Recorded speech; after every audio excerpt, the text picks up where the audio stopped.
Hello friends, मैं हूं विकास और आप सभी का स्वागत करता हूं नॉलेज किंगडम के इस प्लेटफॉर्म पर। फ्रेंड्स, आज हम बात करेंगे कि किस तरह हम बहुत जल्दी शतरंज या जिसे हम चेस कहते हैं खेलना सीख सकते हैं, वो भी 10 मिनट में। मैं आपको विश्वास दिलाता हूं कि ये सबसे सिंपलेस्ट मेथड है जिससे आप सिर्फ 10 मिनट में चेस को खेलना सीख जाएंगे। तो आइए हम शुरू करते हैं। सबसे पहले हम शुरुआत करते हैं चेस की बनावट से। बेसिकली चेस 64 स्क्वायर से बना हुआ है। ये जो आप देख रहे हैं ब्लैक एंड व्हाइट जो स्क्वायर्स हैं, ये 64 हैं, जिसमें से 32 ब्लैक हैं और 32 व्हाइट स्क्वायर्स हैं। जिस तरह की आप देख पा रहे हैं स्क्रीन पर, ये जो वर्टिकल लाइंस हैं इन्हें हम फाइल्स कहते हैं। ये जो हॉरिजॉन्टल लाइंस हैं इन्हें हम रैंक्स कहते हैं। और ये जो तिरछी लाइन है, ये आप देख रहे हैं इस तरीके से, कोई भी मूवमेंट अगर चेस में इस तरीके से होता है तो इसे हम डायगोनल मूवमेंट कहते हैं। तो आइए अब हम मोहरों की लोकेशन को समझते हैं कि कौन सा मोहरा कहाँ है और कैसे इनको मूव किया जाता है। सबसे पहला मोहरा हमारे बीच जो है वो आप देख पा रहे हैं कि ये मैंने यहां से उठाया है। यह हमारा राजा है। राजा की लोकेशन इस बात पर निर्भर करती है कि इसका कलर कौन सा है। यदि ये ब्लैक कलर का राजा है तो हमेशा ये व्हाइट कलर के स्क्वायर पर रहेगा, और यदि यह व्हाइट है तो ब्लैक स्क्वायर पर रहेगा। क्योंकि अभी हमारा राजा ब्लैक है तो मैं इसे व्हाइट स्क्वायर पर रखता हूं। राजा को हम किंग कहते हैं। नेक्स्ट जो हमारे पास मोहरा है वह है हमारा वजीर, जिसे हम इंग्लिश में क्वीन भी कहते हैं। यह हमारा सबसे पावरफुल मोहरा है जो चेस में किसी भी दिशा में चल सकता है, जिसको हम अभी आगे देखेंगे। राजा के जस्ट पास में रहता है वजीर। नेक्स्ट हमारा जो मोहरा है वो मोहरा है हमारा ऊंट। ऊंट को हम बिशप भी कहते हैं।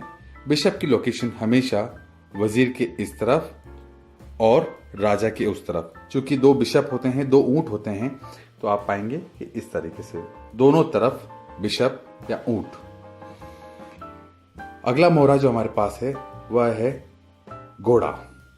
घोड़े को हम नाइट भी कहते हैं। नाइट दो होते हैं और हमेशा ऊंट के पास में होते हैं। दो घोड़े होते हैं और दोनों घोड़े ऊंट के पास में। इस तरीके से अब हमारे पास दो कॉर्नर खाली बचे हैं। कॉर्नर्स में हमारे पास होता है यह हाथी। हाथी को हम रूक भी कहते हैं। दोनों कॉर्नर्स पर एक एक रूक हम रखते हैं। तो एक बार हम फिर से समराइज कर लेते हैं। फर्स्ट जो लोकेशन है हमारे पास है राजा, फिर वजीर, दो ऊंट, दो घोड़े और अंत में दो हाथी। आगे की तरफ जो मोर्चा संभालते हैं वो है हमारे पॉन, ये जिन्हें हम प्यादे भी कहते हैं। ये सभी आगे की तरफ इस तरीके से इनको प्रोटेक्ट करते हुए एक एक करके ये सभी प्यादे आगे आते हैं। ये एक खिलाड़ी की पोजीशन है जो इस तरीके से यहां पर जमती है। ठीक उसी प्रकार आपके प्रतिद्वंदी जो खिलाड़ी है उनके भी हम मोहरे इसी प्रकार जमाएंगे, कुछ इस तरह।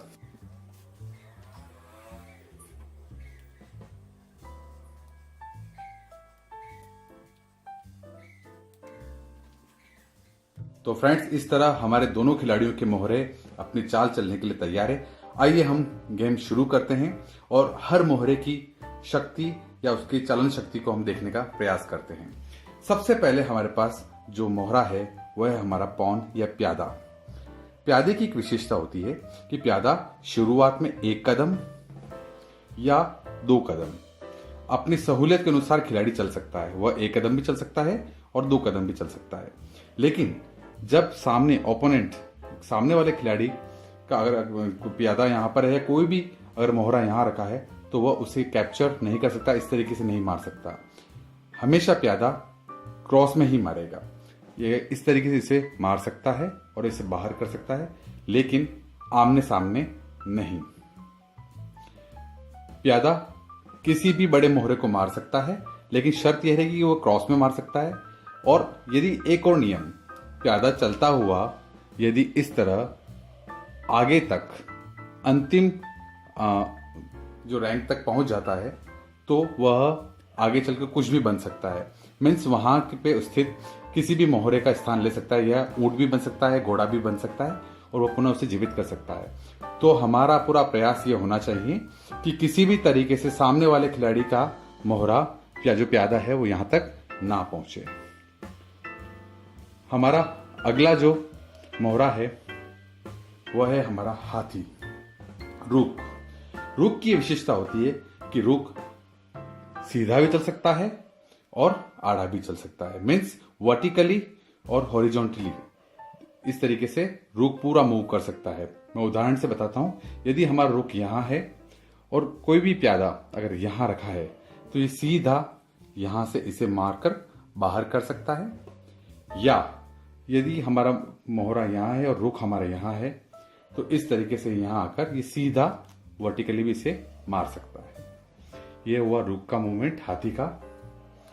हमारा अगला प्यादा है घोड़ा। घोड़ा एकमात्र ऐसा मोहरा है जो किसी एक मोहरे के ऊपर से कूद सकता है। घोड़े का हमेशा मूवमेंट एल शेप में होता है। एल शेप का मतलब हमेशा 2.5 कदम चलता है। घोड़ा हमेशा 2.5 कदम किस प्रकार से चलेगा? 1, 2 और 2.5। जैसा कि मैंने बताया था एल बन गया है। मैं आपको एक अच्छे से एग्जाम्पल से क्लियर करता हूं।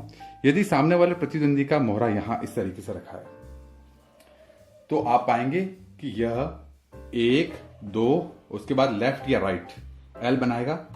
ये इस तरीके से इसे यहां से इसे मार देगा और 2.5 कदम चल लेगा।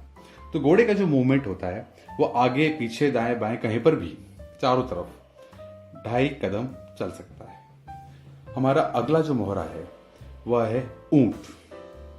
ऊंट का जो मूवमेंट होता है वो हमेशा डायगोनल होता है, मीन्स ऊंट ब्लैक से ब्लैक, अगर ब्लैक स्क्वायर पर है तो ब्लैक से ब्लैक पर कहीं पर भी इसे चाल को चल सकता है। उदाहरण के तौर पर अगर यदि हमारा अपोनेंट का जो मोहरा है वो यहां रखा हुआ है तो ऊंट तिरछा चलता हुआ इसको यहां मार सकता है। ऊंट कहीं पर भी ब्लैक से ब्लैक सिर्फ तिरछा ही चलेगा, ऊंट कभी भी सीधा या हॉरिजॉन्टली या वर्टिकली नहीं चल पाएगा। तो ऊंट की विशेषता है तिरछी चाल। हमारा अगला जो मोहरा है वह है सबसे पावरफुल, सबसे ज्यादा ताकतवर मोहरा, वह है हमारा वजीर। कहते हैं कि वजीर इस पूरे चेस की जान होती है। वजीर की विशेषता होती है कि वजीर किसी भी दिशा में चल सकता है, हॉरिजॉन्टली, वर्टिकली और डायगोनली। कहीं पर भी किसी भी तरीके के मूवमेंट को उसको परफॉर्म कर सकता है। यदि कोई हमारे पास मोहरा यहां है तो उसे ऐसे भी मार सकता है, यदि कोई मोहरा इस जगह है तो वह उसे ऐसे भी मार सकता है, और कोई मोहरा यदि तिरछा रखा है तो इस प्रकार ऐसे भी मार सकता है। तो वजीर किसी भी दिशा में आगे पीछे चल सकता है। एक और विशेषता मैं बताना चाहूंगा हमारे राजा की। अंत में जो सबसे महत्वपूर्ण किरदार है वो राजा है। कहने को तो राजा है लेकिन इसकी एक लिमिटेशन है कि राजा सिर्फ 1 कदम चल सकता है, आगे पीछे दाएं बाएं कहीं पर भी, जहां जिस स्क्वायर में स्थित है उसके चारों तरफ ये सिर्फ 1 कदम ही चल सकता है। एक अंतिम महत्वपूर्ण बात, हमारा प्यादा सिर्फ आगे की दिशा में जा सकता है। किसी भी सूरत में प्यादा एक बार आगे बढ़ने के बाद वापस नहीं आ सकता। बाकी सारे पीछे जितने भी मोहरे हैं वो आगे पीछे कितनी भी बार आप मूव कर सकते हैं, लेकिन प्यादा सिर्फ आगे की दिशा में ही जाएगा। फ्रेंड्स, यदि ये वीडियो आपको पसंद आया है तो इसे लाइक करना ना भूलें, इस चैनल को सब्सक्राइब करना ना भूलें और साथ में आ रहे बेल आइकॉन को दबाना ना भूलें, ताकि आपको आगे भी इस चैनल के सारे वीडियोस और अपडेट्स मिलते रहें। Thank you so much. बहुत जल्दी हम अगले पार्ट के साथ होंगे। Thank you so much.